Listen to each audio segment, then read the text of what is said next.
بسم اللہ الرحمن الرحیم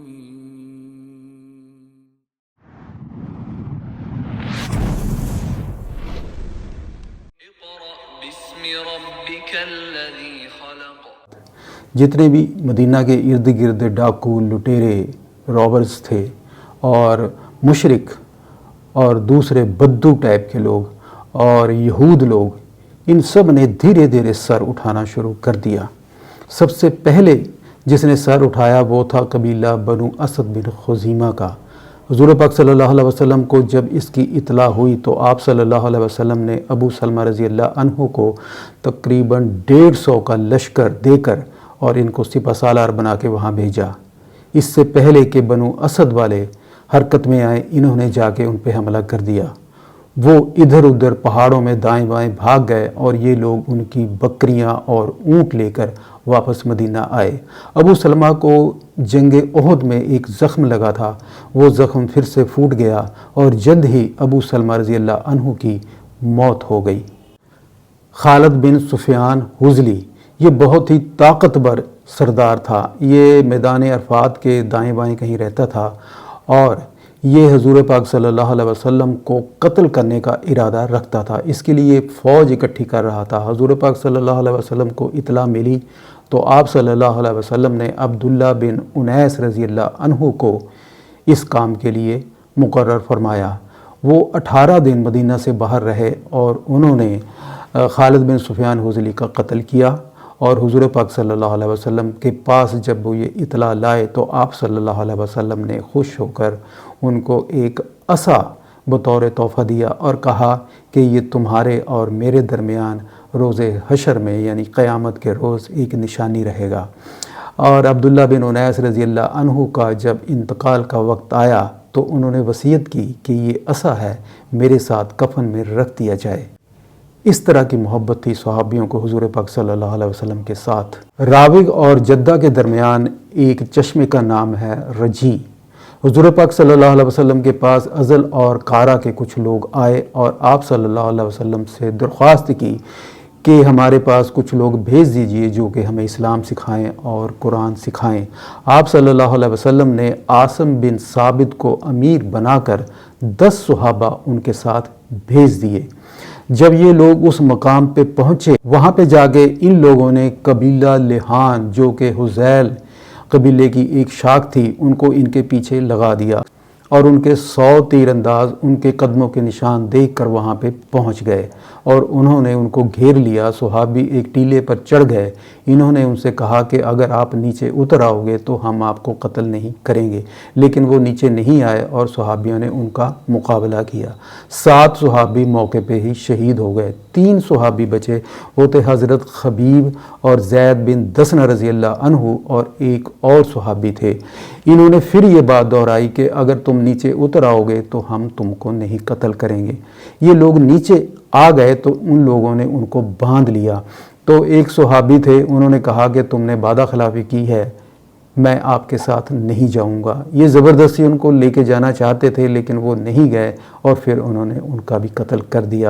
حضرت خبیب اور حضرت زید رضی اللہ عنہ کو انہوں نے مکہ والوں کو بیچ دیا، اور مکہ والوں نے کیونکہ ان لوگوں نے جنگ بدر میں حصہ لیا تھا اور ان کے کچھ سرداروں کو قتل کیا تھا تو اس کے بدلے میں انہوں نے ان دونوں کا بھی قتل کر دیا، اور ان کا جو قتل کیا ہے وہ بھی ایک بہت ہی دردناک اور ایک لمبی کہانی ہے۔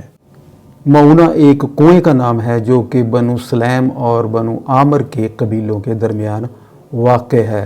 ابو برا عامر بن مالک یہ حضور پاک صلی اللہ علیہ وسلم کے پاس آیا۔ آپ صلی اللہ علیہ وسلم نے اس کو اسلام کی دعوت دی لیکن اس نے قبول نہیں کی، لیکن حضور پاک صلی اللہ علیہ وسلم کا خیر خواہ تھا۔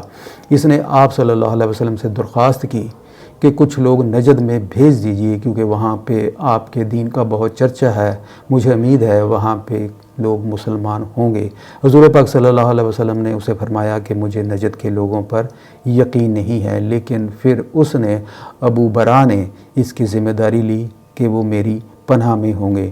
حضور پاک صلی اللہ علیہ وسلم نے 70 صحابی اس کے ساتھ بھیج دیے اور ان کے جو امیر تھے وہ تھے منصر رضی اللہ عنہ۔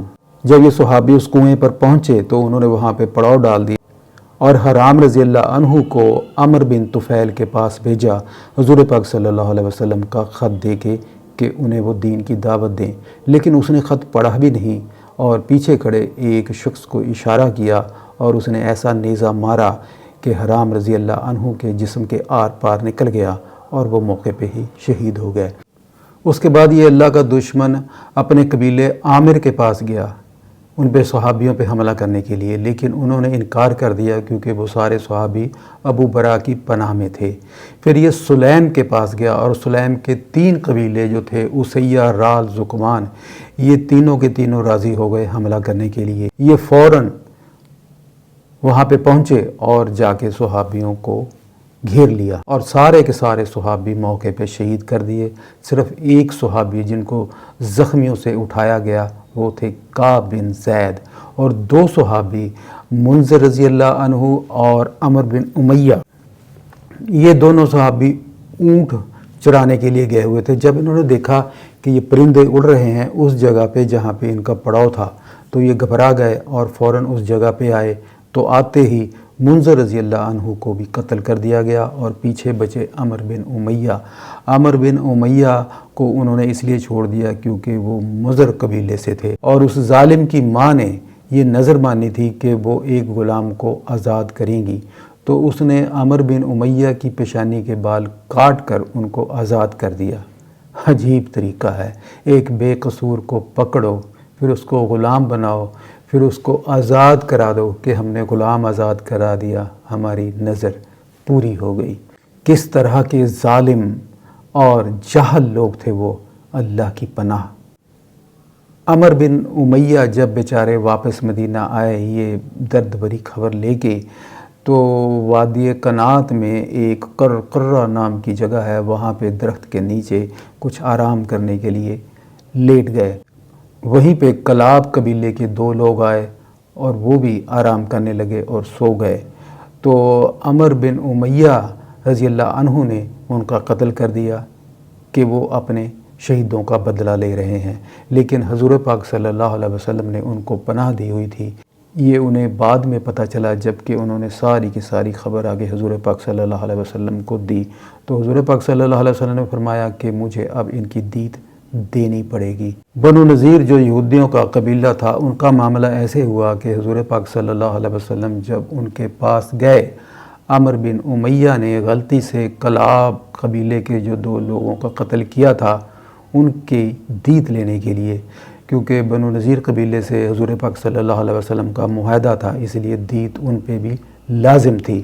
تو انہوں نے کہا ابو القاسم ٹھیک ہے، ہم آپ کی بات مانتے ہیں، ہم دیت کا جو اپنا حصہ ہے وہ دینے کے لیے تیار ہیں، آپ انتظار کیجئے۔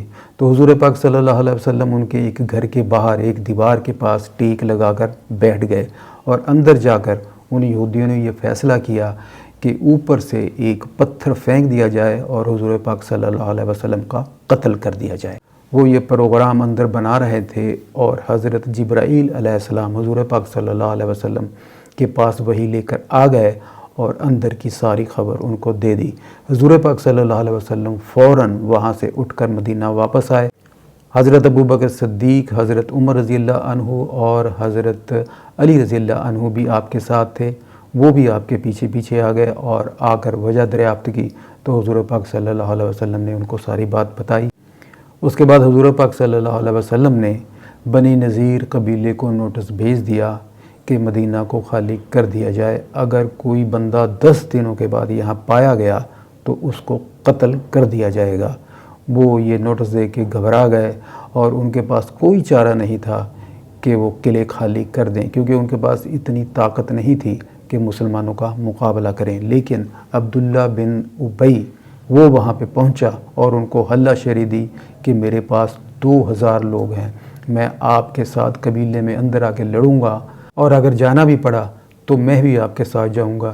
اس کے علاوہ بنو غطفان اور بنو قریظہ قبیلے بھی آپ کا ساتھ دیں گے۔ عبداللہ بن ابی کی باتوں میں آ کر انہوں نے حضور پاک صلی اللہ علیہ وسلم کو اس خط کا جواب دے دیا کہ ہم یہاں سے چھوڑ کے نہیں جا رہے، آپ کا جو دل کرتا ہے کر لو۔ اور صحابیوں کے پاس اور کوئی چارہ نہیں تھا کہ بنی نذیر قبیلے پہ حملہ کر دیا جائے۔ انہوں نے آ کے بنو نذیر قبیلے کو گھیر لیا اور ہفتہ 2 ہفتے اس کو گھیرے رکھا۔ انہوں نے اوپر سے تیر اور پتھر چلائے اور کھجور کے درخت رکاوٹ آ رہے تھے، تو حضور پاک صلی اللہ علیہ وسلم نے وہاں سے کچھ درخت بھی کٹوا دیے کہ تم نے جو درخت کاٹے اور جن کو اپنے تنوں پہ کھڑا رہنے دیا، یہ سب اللہ کے اذن سے ہی تھا، اور ان کی مدد کے لیے کوئی نہیں آیا، نہ ہی عبداللہ بن ابی آیا، نہ ہی قریظہ اور نہ ہی غطفان۔ تو انہوں نے یہی فیصلہ کیا کہ اپنے آپ کو حضور پاک صلی اللہ علیہ وسلم کے رحم و کرم پر ہی چھوڑ دیے جائے۔ پھر انہوں نے حضور پاک صلی اللہ علیہ وسلم کو کہلا بھیجا کہ ہم مدینہ چھوڑنے کے لیے تیار ہیں۔ حضور پاک صلی اللہ علیہ وسلم نے ان کی درخواست قبول کر لی اور ان کو اجازت دے دی کہ وہ مدینہ سے چلے جائیں، اور جو بھی سامان وہ اپنے اونٹوں پہ اٹھا کے لے جا سکتے ہیں لے جائیں، لیکن کسی قسم کا اسلحہ وغیرہ نہیں جائے گا۔ ان کے پاس 600 اونٹ تھے، وہ ان پہ سارے کا سارا سامان اپنے گھر بار توڑ کے، کھڑکیاں، دروازے، یہ چھتوں کی کڑیاں، جو بھی وہ لے کے جا سکتے تھے ان اونٹوں پہ لاد کر وہ لے گئے، لیکن ہتھیار وہاں پہ چھوڑ گئے۔ اپنے پیچھے وہ 50 خود جو کہ ٹوپ ہوتے ہیں جنگوں میں لینے والے لوہے کے، اور 50 زرہیں اور 340 کے قریب تلواریں، اور اپنے باغات، گھر، زمینیں وغیرہ سارا کچھ چھوڑ کے وہ چلے گئے۔ یہ سارے کے سارا حضور پاک صلی اللہ علیہ وسلم کے اختیار میں تھا کہ اس کو جہاں جی چاہے استعمال کریں۔ اس میں سے خمس نہیں نکالا گیا، کیونکہ صحابیوں نے اس کام کے لیے کوئی جنگ نہیں کی، کوئی گھوڑے نہیں دوڑائے، کوئی کسی قسم کی تلواریں وغیرہ نہیں چلائیں۔ آپ صلی اللہ علیہ وآلہ وسلم نے مہاجرین میں اس کو تقسیم کیا۔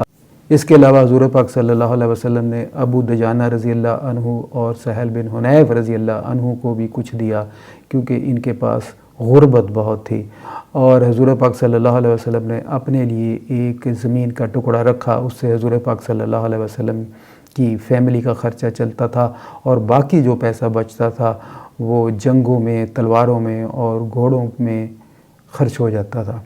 آپ صلی اللہ علیہ وسلم کو خبر ملی کہ بنو غطفان کے 2 قبیلے، بنو سالبہ اور بنو محارب، یہ لوگ بدوؤں اور اعرابیوں کی ایک فوج جمع کر رہے ہیں مدینہ پر حملہ کرنے کے لیے۔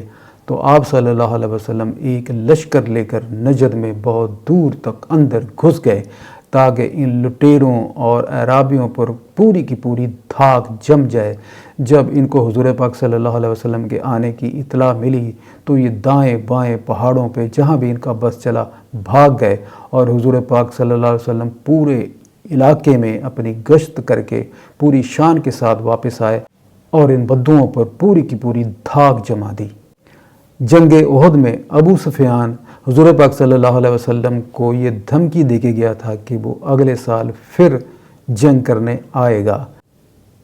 اس کے لیے حضور پاک صلی اللہ علیہ وسلم 1500 کا لشکر، جس میں تقریباً 10 گھوڑے تھے، لے کر جنگ بدر کی طرف روانہ ہوئے۔ یہ 626 جنوری کی بات ہے۔ ابو سفیان 2000 کا لشکر لے کر نکلا۔ مجنہ نامی چشمے کے اوپر آگے اس نے پڑاؤ ڈالا، لیکن اس کے حوصلے پست تھے، وہ شروع سے ہی جنگ نہیں کرنا چاہتا تھا۔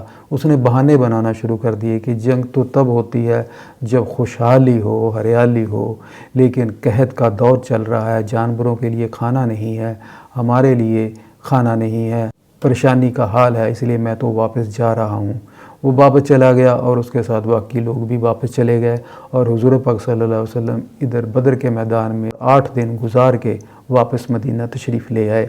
قریش کے اس طرح واپس جانے سے مدینہ میں مسلمانوں کا دبدبا پھر سے ہو گیا، اور حضور پاک صلی اللہ علیہ وسلم کو اس کے بعد 6 مہینے تک کچھ تھوڑا سا آرام ملا۔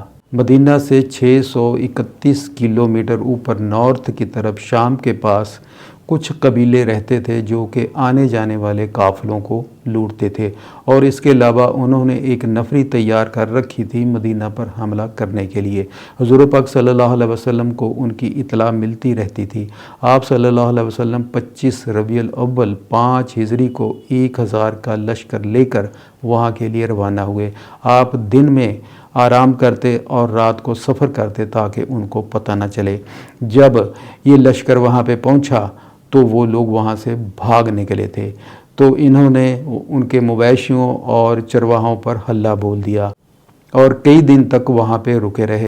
فوجی دستے ادھر ادھر بھیجے لیکن کوئی نہ ملا، اور دومت الجندل کے جو باشندے تھے وہ بھی ان کو جہاں بھی موقع ملا، جدھر بھی ان کا ہاتھ چلا وہ ادھر ہی بھاگ نکلے۔ آپ کافی دنوں کے بعد وہاں سے واپس آئے۔ اس طرح 500 کلومیٹر ادھر مکہ کی طرف اور 600-650 کلومیٹر اوپر نارتھ کی طرف پورے 1150 کلومیٹر میں تمام لوگوں کو حضور پاک صلی اللہ علیہ وسلم اور ان کے صحابیوں کا پتہ چل گیا، اور اسلام کا کافی نام ہو گیا اس وقت۔